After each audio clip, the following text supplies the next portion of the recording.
Okay, so before we begin, I won't be in town next week, so we'll have a week hiatus. Hopefully we'll continue thereafter. So we're trying to come to grips with the concept of tohu and tikkun. What page is that? We're on page Reish Lamed Ches. So we're beginning very gently, very slowly to paint a picture, to get some kind of a mental image, a concept. In terms of the details, these will come later on.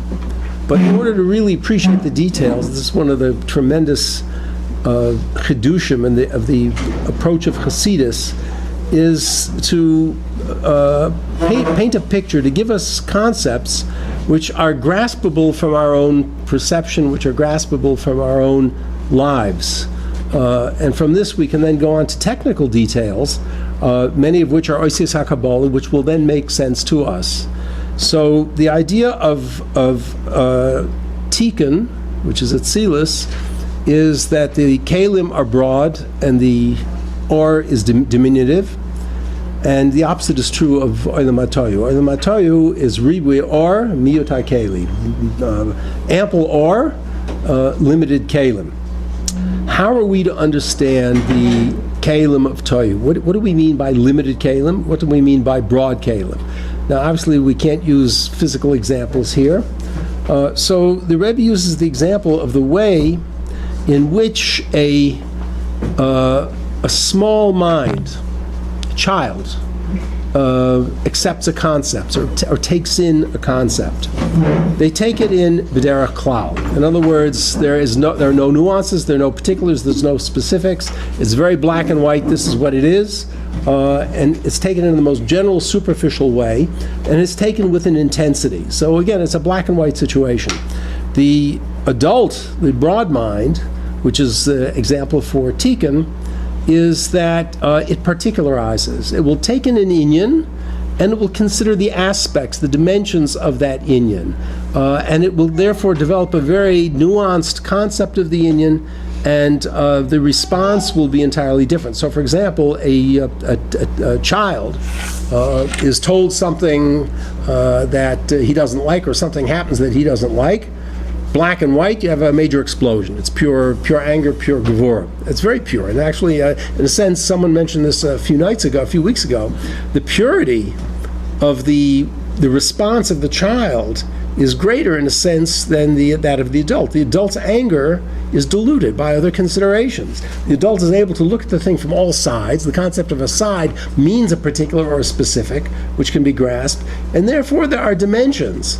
Even though the dominant, the concept or the dominant meter that's elicited is anger, it's a modified anger because there are considerations beside the thing itself.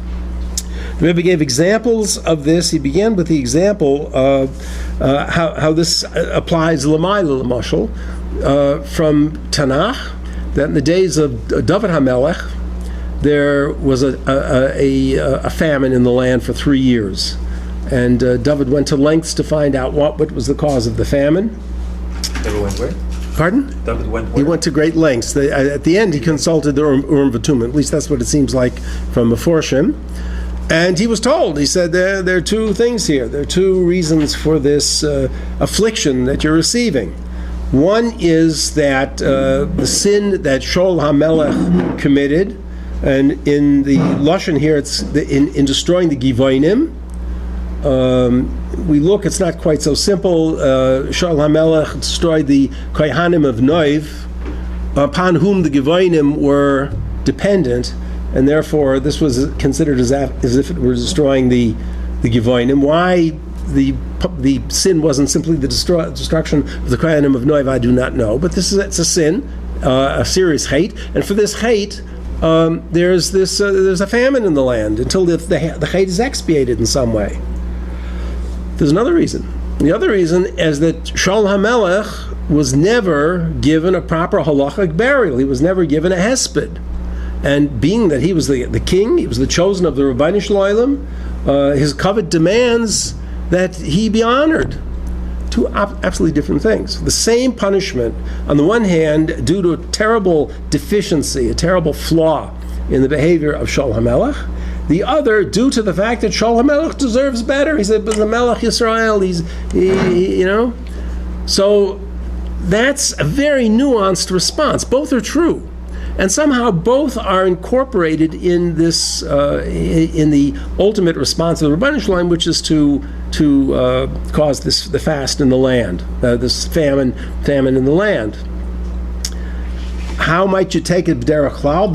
In this day and age, forget about his covenant. On the contrary, he sinned, kill him, string him up, burn him, destroy him. The fact that he did a good job, that he was a melech, that he was this, that he was the other thing, it pales in comparison, and it's the cotness of the average mind is such to just grab an issue and make that the whole thing. Well, it's not the whole thing. It's not truth. It's not emes to do it that way. These days, some people are more childlike. Oh, absolutely. You see the public is childish. You see this. This does not require chassidus to understand this, okay? As soon as something is, a person, people are complex. People's behaviors are complex.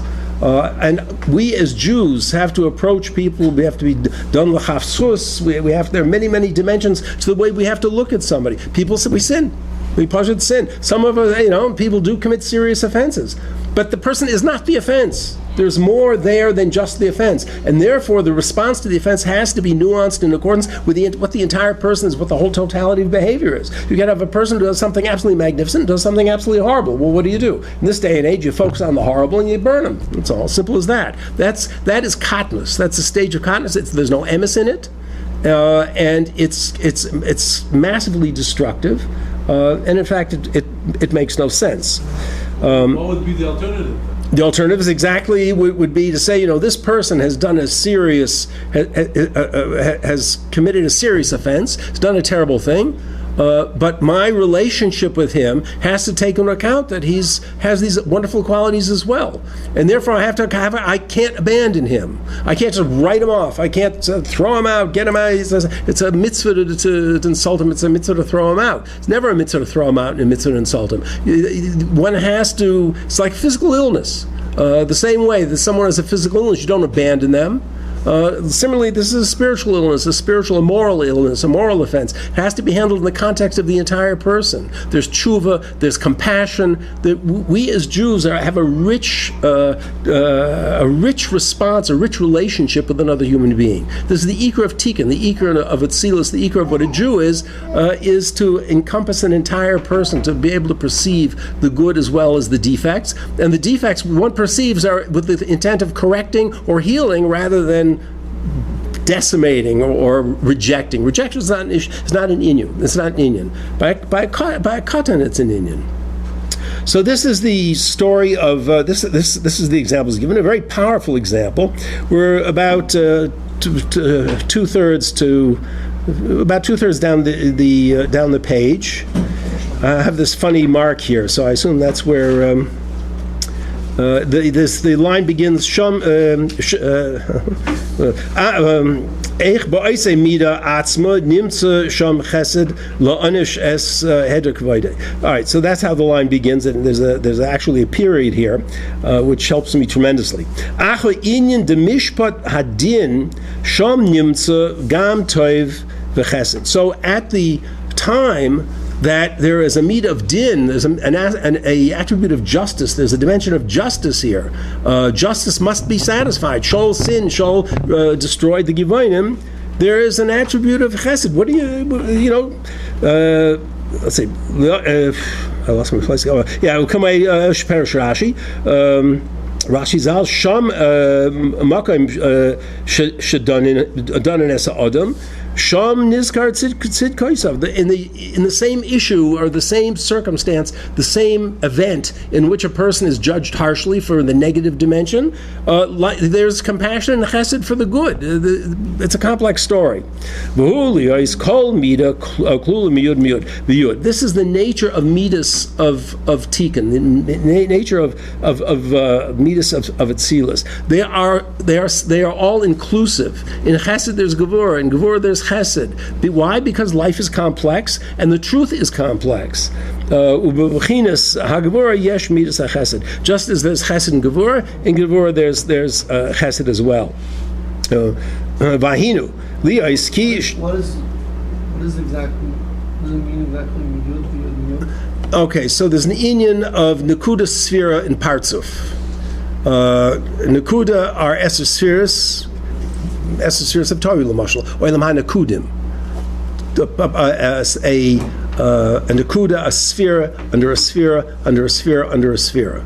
Yud Miyud is an inyan in which there's a hiskalus of spheres, of Chesed, Gevurah, Gevurah B'Chesed, and Partzuf is where the interactions and the relationships form an entire visage, an entire persona.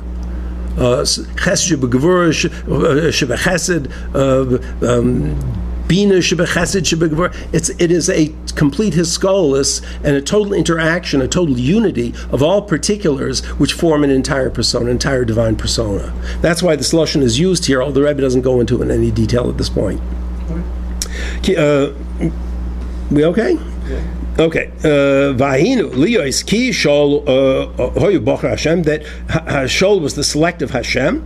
That's on the one hand. So that's something has to be fixed. There's a punishment for this. There's a punishment on the Jewish people because they did not appropriate to him proper kavod. He was not given a proper hesped al pi halacha. Even though he sinned, and with connection with the sin, the punishment is also mentioned. The punishment devolves upon two inyanim. One is a chesed for shol, which was not accomplished, and one is for the sin of shol, which requires punishment by itself. So there are two reasons for this punishment, but the two reasons are antithetical. They're hepchim. On the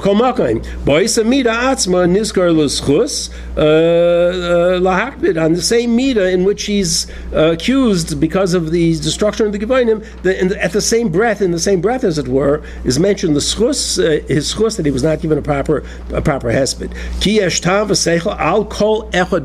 This is the key. There is tam v'seichel to each individual point. Each point, if you were to take this b'derech klal, part of the truth would be missing, because the fact that he did not receive a hesped is true.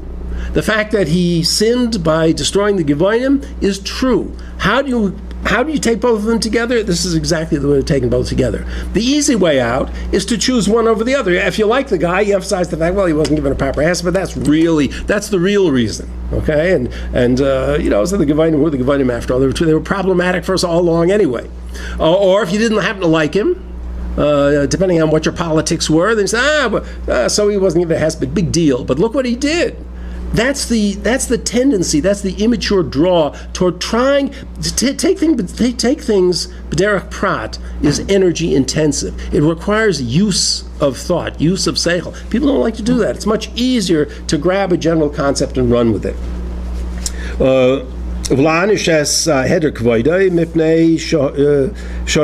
Because his honor was, so the other reason, of course, is because his honor was not taken into account. After all, he was the selective Hashem.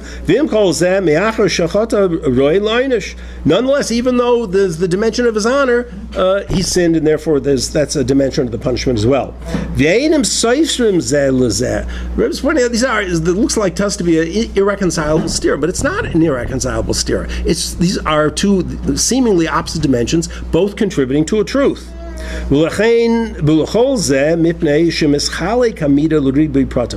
whole point of this example is that it shows that a midah in the case of Tikkun, in the case of the Mitzad Kedusha, is a matter of pratim. There are ribui pratim.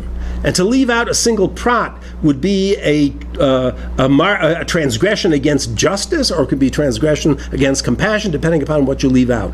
Both are true. Both have to be encompassed in the response. L'chol prat for prat, every prat yesh seichel bifnei atzma. Each prat has its own seichel associated with it, its own reason, its own tam. If one of these, again, we're not talking, if one of them were, the seichel were more compelling than in the other case, well, then you might have a problem, but that's not the case here. Each one has a compelling idea and a compelling intellectual reason for why it is. Each one is demanded by intelligence, by seichel, and therefore you have these two seeming opposites. They're called here opposites, but they're not called menagdim. They don't. The anger does not burn off the chesed, and the chesed doesn't put out the anger. Both have a place. If the mida were taken in a way of klal, for example, we're going to not pay attention to the hesped part of it. We're just going to take the sin. The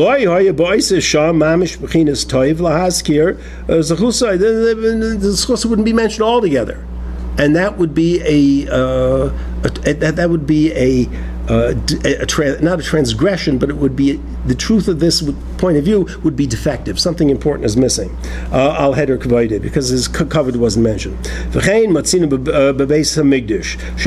We see exact similar. It's not exactly the same, but a similar situation in the days of Shlomo HaMelech, in the Binyan Beis HaMikdash, the building of the Beis HaMikdash. Tichsiv b'yoyim simchas liboy. It's called Yoyim Simchas Liboy, the day of the joy of his heart. Zeh Binyan Beis HaMikdash. What is the day of the joy of his heart? This was the day in which generally assumed the Beis HaMikdash was not that it was built, but it was dedicated, it was completed.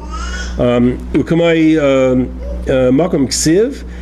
There's a pasuk from Yirmiyah, which is, here we're talking about Simchas Liboy, Binyan Beis HaMikdash. Beautiful. Yirmiyah has a pasuk which goes on the same day, seemingly, which is not beautiful. Al api v'al hamasi hoisa ha'ir hazois miyoim hifvosta. Actually, that's not the word in pasuk. In pasuk it used lashon binyan. I don't know why the word was changed, but this means the same thing. For my anger and my fury, this is Rebbe Rashab talking, for my anger and my fury, which was on that city from the day it was established. So what is this referring to? Well, of course, there are many ways of interpreting this, many Maamar Chazal on this, but the way we're taking it is based on Medrash Rabbah, Vayikra Rabbah, V'nimtza hoyu beis hepchen klolim yachad. The two things here. On the one hand, there is the Binyan Beis HaMikdash, which is the greatest simcha, is the highest level of simcha and joy. On the other hand, there's this fury and anger, both devolving on events that occurred at the same time. What are the events? The Be'ez Simchas Liboy, at the time Simchas Liboy, Bizman HaBinyan, at the time of the building. It's Liboy of Shlomo or Hashem? It's the indication would be Simchas Liboy of, it's ambiguous, and the Chazal differ on exactly what it means. It could be taken either way, but certainly in the way we're going to interpret it, it will be Simchas Liboy of Hashem. But Beklal, it goes on Simchas Liboy of Shlomo HaMelech, because he's the one who actually built the Beis HaMikdash. The problem is there's another Simcha at the same time, which is also Simchas Liboy, which is totally inappropriate. Medin v'royes al api. At that time of Simchas Liboy, the joy of the completion of the Beis HaMikdash, dedication of the Beis HaMikdash, at that very same instant in history, there's this fury. So now, again, since we're considering Hiskolos Hamidus, the joy and the fury are the joy and the fury Lamaila. Certainly the fury is the fury Lamaila. So on the one hand there's joy Lamaila, on the other hand there is fury Lamaila. The joy does not quench the fury, and the fury does not burn off the joy. They're both seemingly expressed simultaneously. Miyoim Havosta, the day that it was established. What does this refer to? So what happened? What is happening here? Number one, Shlomo HaMelech completed the Beis HaMikdash. This is the day of the dedication of the Beis HaMikdash. One cannot imagine a greater simcha, a tremendous celebration. I mean, our minds do not have the capacity to imagine what an event like that would be, when the splendor and all of these things. On the other hand, something else occurred at that time. And again, this is one of the interpretations. Shlomo HaMelech married the daughter of Parai, Bas Parai. Even from the psukim itself, it seems like there were political motivations. It was to a certain extent, a political marriage. But you can play around with that. It's hard to know. The fact of the matter is, he married her. Now the question is, when did he marry her? Majority opinion would say that he married her very early in his kingship and his reign. But the Medrash Rabbah says no, the marriage was on the day he completed, on the day of the dedication of the Beis HaMikdash. So two things from the perspective we're taking was the perspective of the Medrash. Two things happened on that day. One was cause for God to rejoice, which is namely the Binyan Beis HaMikdash. The other was one of the worst things he could have possibly have done, which is to take Bas Parai in marriage. Two things one day, or at least one point in time. So on the one hand, there's great simcha on the building of the Beis HaMikdash, and there's anger because of the marriage to Bas Parai in the same breath, so to speak. The seriousness with which this marriage to Bas Parai is taken is indicated by actually it's a Maamar Chazal in the Masechta Shabbos, that on the day that Shlomo HaMelech married Bas Parai, Gavriel came down, stuck a reed in the ocean, and sand and mud gathered around it, and it became Rome, which became the ultimate and worst affliction of the Jewish people. So there are consequences. The fact that Shlomo HaMelech did this, and it's accounted to him as a serious offense, there are consequences. The consequences weren't felt fully until later. Let's see. So are we going to base Shlomo es Bas Parai? Hoya b'chinas simcha liba. It's the time of simcha liba. Also, Shahari Gam Oz Ha'ir Bechinas Gili Elokus Bebeis HaMikdash. Why? Because at that same time, the Shechina became revealed in Beis HaMikdash. Beis HaMikdash was complete. The Shechina descended. V'haya Eish Shel Maila Yared L'Kabel HaKarbanis. The Eish Shel Maila came down, swallowed up the crime. You can imagine what it was like. I mean, it's an incredible thing. So you can say, well, how can that be? Look what Shlomo HaMelech did. How does the Shechina come into the picture here? He just married Bas Parai. It's a separate inyan. We have to look at it b'derech prat. B'derech prat, he did a wonderful thing. He built the Beis HaMikdash that his father dearly wanted to build and couldn't. Mind you, his father collected the materials, did whatever he could toward building the Beis HaMikdash. Shlomo HaMelech he's credited with it, and it's the greatest joy l'mayla. That's true. The fact that he married Bas Parai, which is a horrible thing, doesn't detract from that. On the other hand, the fact that he built the Beis HaMikdash in no way exonerates him from having married Bas Parai. Both are true. Both are real. And the whole concept of his skolos amidus, on the one hand, in the example we used earlier, it wasn't quite as emphatic. Here you've got mamish joy in Binyan Beis HaMikdash, mamish fury in the marriage to Parai, and they coexist. One doesn't put out the other. This is again the concept of godless of a keli, which can receive contradictions. When did he go into that exile with That's a whole other mice. We're not interested in that right now. After? It's not this. Okay. I mean, he did other things too. You should know. I mean, but we're only using this, and I point out, Rabbi Sai, please, the interpretation that the Maamar is giving these events is one interpretation based largely on Medrash Rabbah. There are other ways of interpreting it. This interpretation fits clearly with what the Maamar is saying, and this is what we're following. This is what's called moichin de gadlus, a mind which is capable of receiving contradictory, antithetical things at one time. Dafke. Each one has its place in seichel. It cannot be denied because there's truth to each. This way we can also understand the reason that a person below,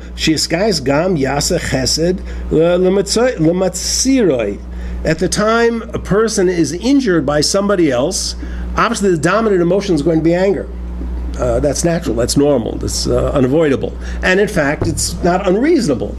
At the same time, he will find in himself chesed, he'll find in himself compassion, he'll find in himself other reasons why not to respond in a way of complete anger.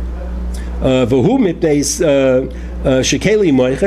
Because the person has a big head and can see dimensions. Rebbe's going to give a couple of examples here that we can relate to.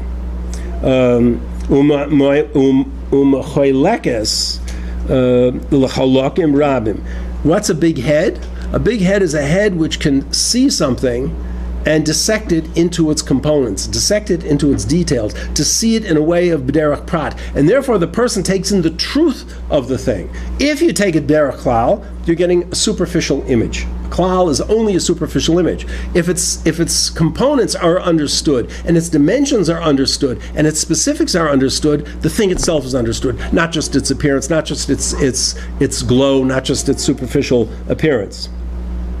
So clearly, obviously, someone takes something b'derech klal. Chassidus would refer to someone. Well, of course, children do that.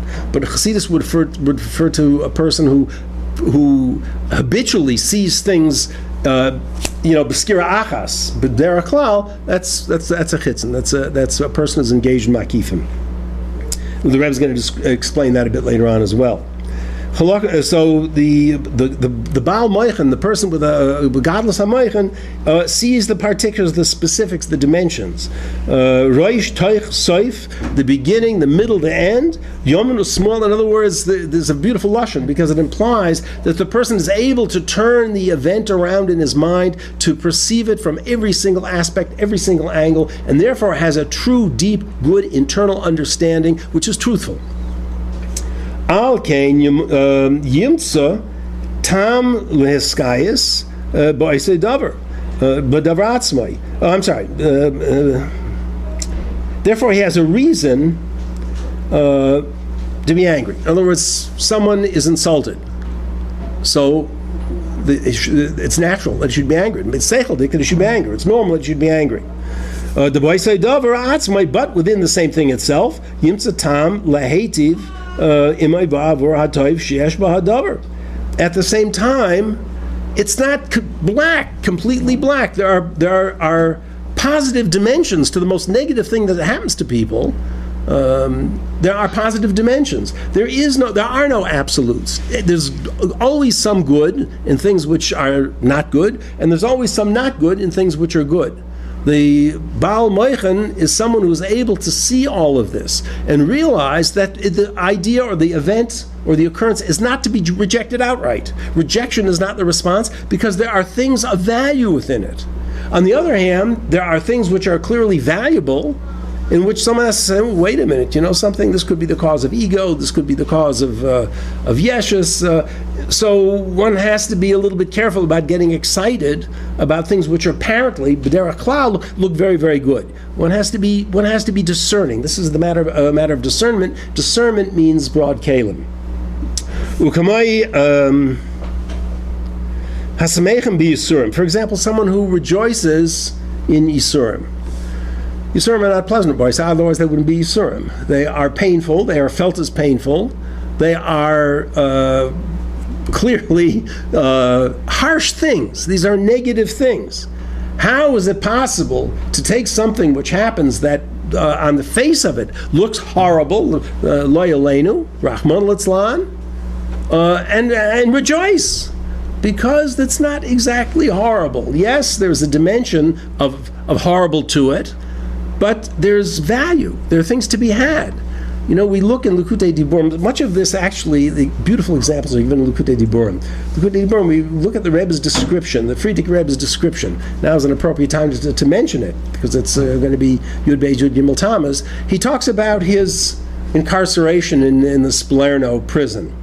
And the way he describes it, we think of jail, Bordeaux or something. They got television sets. These guys have television sets, okay? Jail. the Splerno was a place you went in there, you didn't come out. And no, you got swallowed up in that prison. No one knew what happens to you. No one knew where you. It was a horror. It was an absolute horror. The Rebbe describes in Likutei Diburim, or I should say, it's in Likutei Diburim, how every minute is an hour, every hour is a day. And it's a horror, and he describes the horror. In fact, he was abused physically, mentally, you name it. I mean, it's impossible not possible, very, very hard to see any good in it. Then the Rebbe points out that in that evil of Splerno, there were sparks of good. And just as the evil was true evil, the good was true good. What is the true good? The true good comes from the opportunities for self-reflection, for truth. You say, look, you have nothing to do. There's no, except sit on your bed and reflect on your life, to grow, to develop. And he used, as a Rebbe would, that opportunity for the greatest heights of spirituality. That is the ultimate in a Baal Moichin. That's the ultimate in godless Demoichin.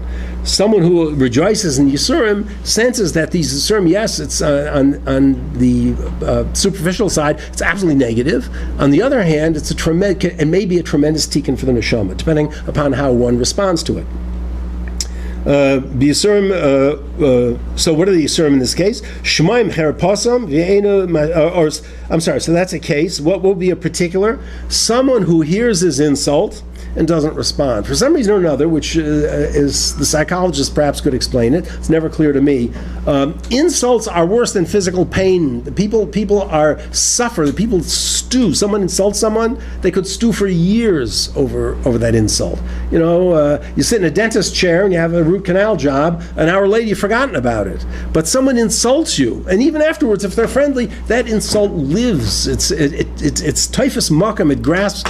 Why and how, I don't know, but it does. Pardon? Bullies, when you're a kid, there's a bully, you're going to remember him forever. Forever. It could be a bully when you're an adult too. I mean, we all have that dimension. So a person who does not respond, on the contrary, is in a sense the same way the general idea that Yisurim, to take Yisurim ba'ava, an insult, in fact, is a wonderful thing, because it doesn't involve loss of money. It does not involve physical pain. It does not involve, God forbid, illness. Nonetheless, it hurts. It hurts. So you have the advantage of the hurt without any real loss. It's a psychological loss to ego, perhaps.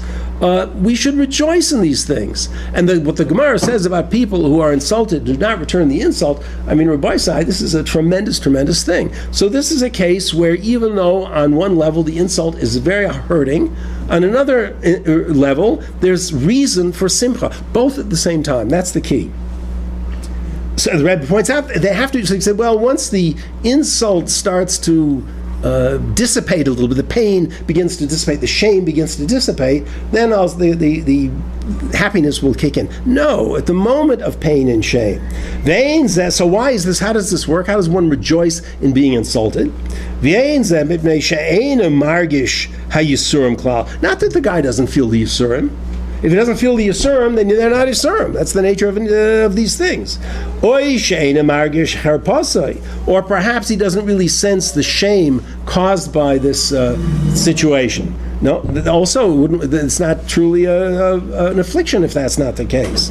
Another possibility, he doesn't care. So there's the pain and there's the shame. Both are understood by this person. He doesn't care. Shazeh dover bilti after the Rebbe says, no, it's not possible. It's not possible that someone should actually understand the pain and the shame, and it shouldn't make any difference to him. Where is it? Shazeh dover habilti efsher. It's not possible. It's not possible. Why? It's not natural. It's not normal. It's not. Only someone who's not normal. So I'm thinking of someone who is not normal, perhaps as a Beinoni or even a little bit higher. They're also not exactly normal. We look at Askilcha Bina, the Inyan of Hishtavus, Hein V'lav Shav Shavamitas. That's what it's supposed to be. Hein V'lav Shav Shavamitas means yes, no. By him it's the same thing. Everything is from Atzma Sein Soif. It's a matter of Amunah, or perhaps in some people it's even a matter of Seichel. But Baklal, under ordinary circumstances, a person feels the pain, and while feeling the pain, has enough maturity and a broad enough kalim to realize that in this very negative experience, there are sparks of true good. Even though he feels the Yisurim, or a cherpa, v'tzar loy mazeh, or the shame, and it hurts. Nonetheless, yimsa tam l'smoyach b'hem. He finds a reason. It's not irrational. We're talking about seichel now. He finds a reason to rejoice in them. Because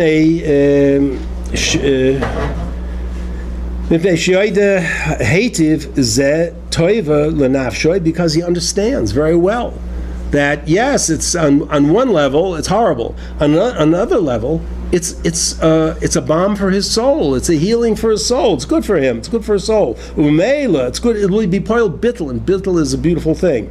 Umeila hu simcha b'zeh, and therefore automatically, since the soul means something to him, he'll rejoice in it. So on the one hand, if he doesn't feel the pain, it's not real. So while he feels the pain, he's rejoicing. Feeling the pain, rejoicing simultaneously at one shot. This is what what godless of a keli is. It's anger management. No, anger manage. Well, to a certain extent, they might use it for anger management. But again, it's simply we're talking about a very down-to-earth human situation. Sure, you can, if through cognitive therapy you can be made to understand that certain things which you write off mitzad b'derech klal b'skira achas, that there might be dimensions which you shouldn't look at that way. So, yeah, it could be. Ukamai b'David im Shimi ben Gera. Same story. Another example. David Shimi ben Gera, when David was literally fleeing for his life. So Shimi ben Gera cursed him out. And what was David's response? His response was, don't leave him alone. Hashem told him to curse, left him alone. So you say, oh, that's pure chesed. Well, but that wouldn't be right, because David HaMelech is a melech. The covet of the melech, what Shimi ben Gera did, is chayv misa. It's a halacha. You cannot put it aside. David HaMelech saw in this hashgacha elyoina on the one hand. On the other hand, he saw to it that Shlomo HaMelech did in Shimi ben Gera, because you had to. It's not a matter of... so in the same concept, it's the same story. You have on the one hand an act which is rebellion against the king. On the other hand, there's cause to put off his execution. There's cause to leave him alone, lefi shah. Again, it's like Shlomo HaMelech and Bas Parei. The ultimate punishment came long after it was Rome, because at the time there was also Simchas Beis Liba. There was the Simcha of Binyan Beis Hamikdash. So these are all examples of this concept of what means a broad keli. Hashem told him to curse. There was by him shame, kamoi shevach. So on one hand there's the union of shame, on the other hand there's the union of shevach. The fact of the matter is, he didn't forgive him. He let him go for the time being, because the dimension that he was dealing with at that time, he saw was hashgacha elyoina, and there was good in it in some way. Why? How did he punish him? He didn't punish him directly, but before he died, he told his son Shlomo HaMelech, do not let him die peacefully.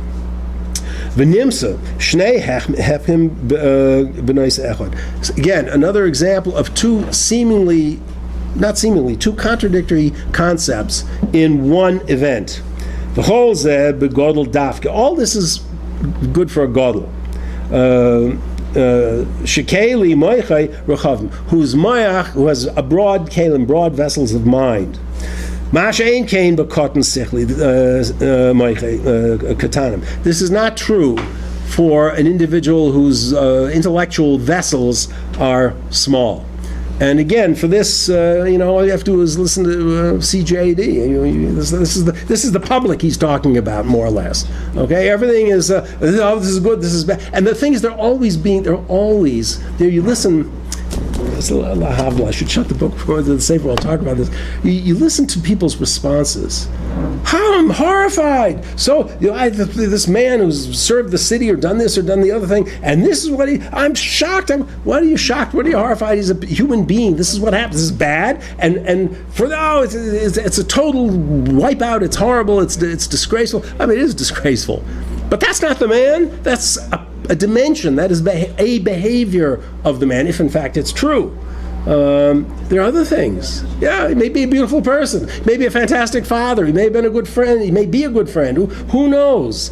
But the little mind, which really, if you're talking about, you look at society, you look at little children. It's from the perspective of Torah, and particularly from the perspective of chassidus. Society in our day and age are 2-year-olds crawling around, beating up on each other because this one poked him in the eye, and that one took his lollipop away, and this one won't let him get to the chair he wants to get to. That's society.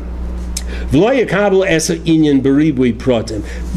Because the person is not taking in the whole picture. He does not take in the pratim. He doesn't see the dimensions. He sees a cloud. He sees a superficial image. He sees a surface image. Kiyim b'derech klal. That's what a klal means. It's taken in as a general impression. General impressions are invariably faulty, because things are going to be missing, and the conception that follows from taking the general impression is going to be extremely crude, extremely superficial, and wrong. What am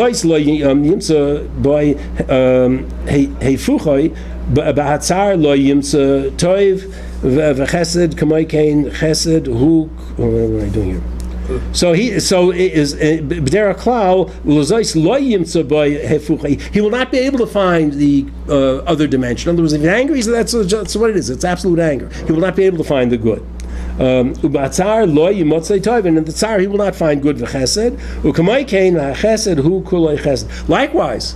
They like someone, they love him. They just love him until he does something wrong. Then they hate him. It's not that maybe the guy is multi-dimensional.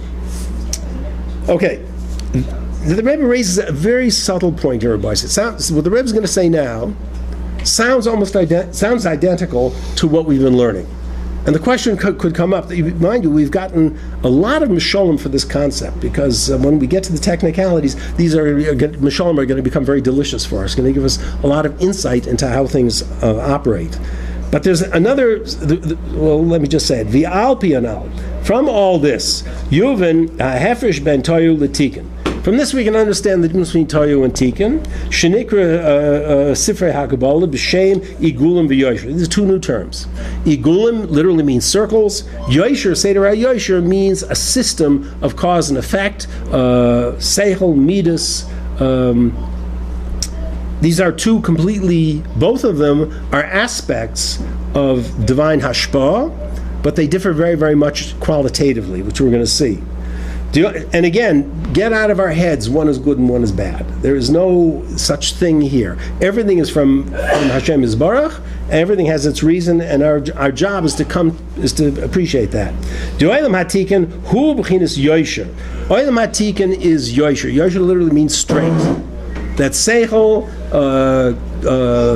is when activated properly, gives rise to appropriate midas, which are complex. Midas will give rise to motivation to act. Motivation to act will give rise to actions which are in accordance with the seichel, which is open to divine inspiration. That's Yosher. B'chinas Kelim Rechavim. This is Yosher. The system of Yosher is the system of broad Kelim, system of Kelim of Tikkun.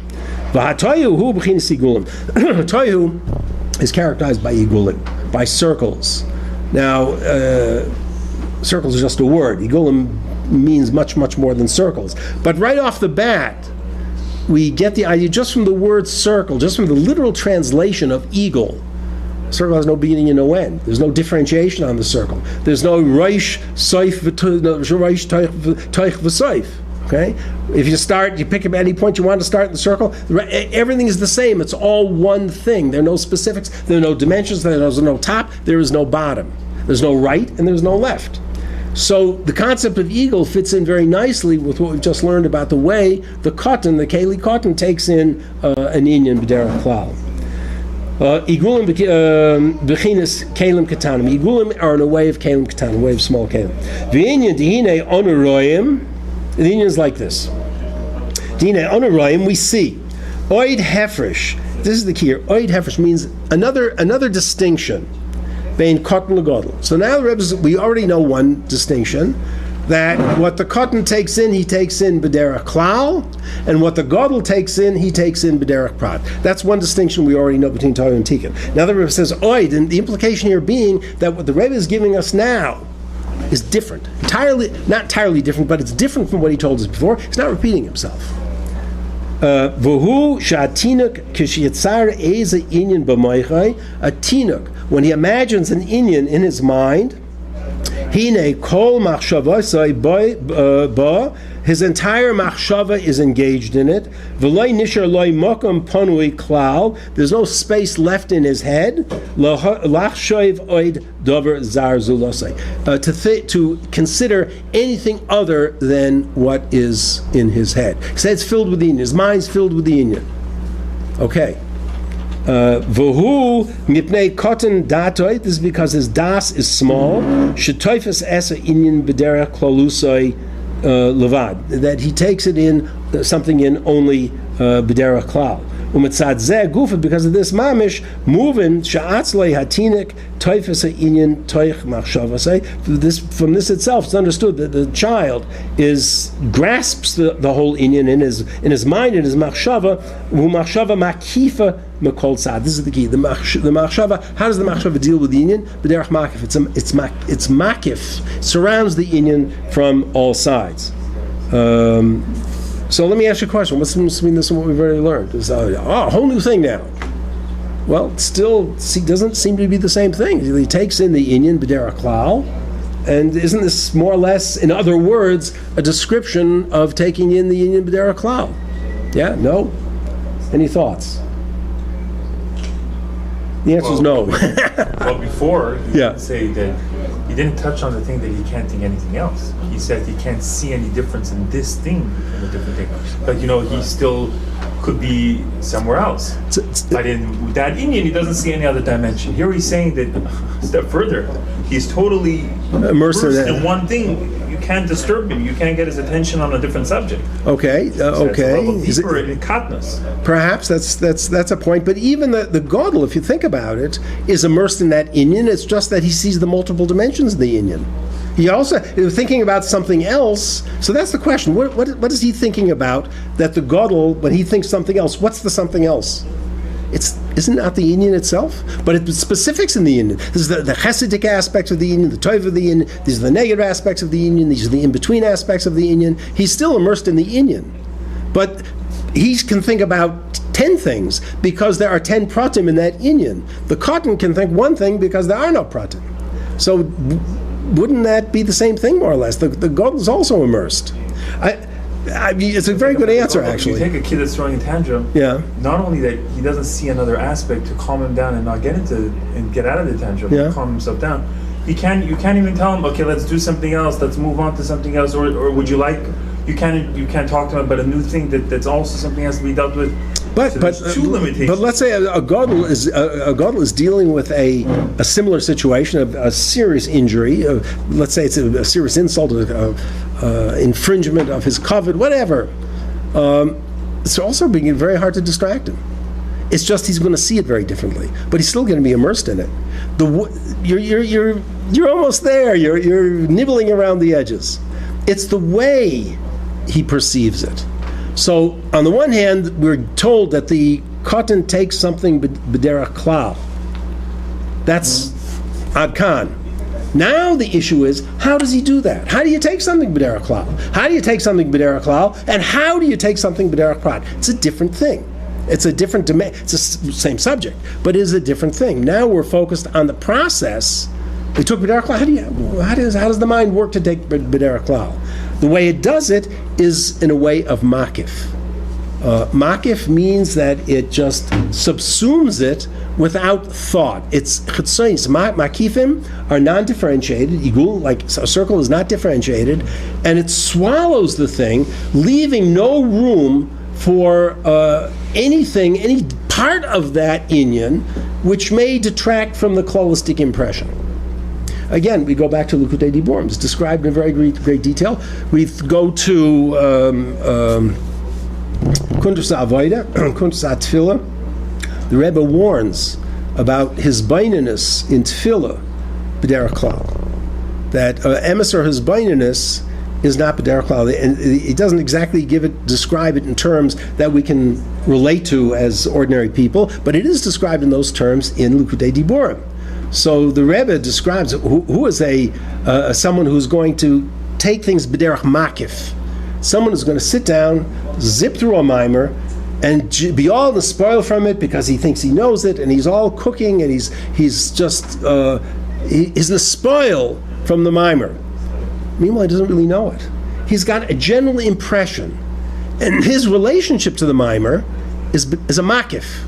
It's not his. If it were to come b'derech prat, it means that it's ingested. It means that it's internalized. It means that it's grasped. It means there's tfisus makam, so the inyan becomes his inyan. It becomes part of his thinking. In the case of the person who takes a b'derech makif, it's never part of his thinking. It never gets that far. It stays at the surface, and the surface vision, whatever it is, leads to tremendous hispilus, because the hispilus is never modified or modulated by seichel. Seichel never gets really to the essence of seichel. It always stays in a way of makif, and therefore his avodah is a makif tik avodah. What's a makif tik avodah? A makif tik avodah is an avodah which isn't really his, and it's not real. And not only that, it comes and goes. Someone who's a panimi, who internalizes, who takes things b'derech prat, if you internalize it, means there are edges, there are handles to make it part of your own thinking. That stays with him forever. That affects him poshet forever.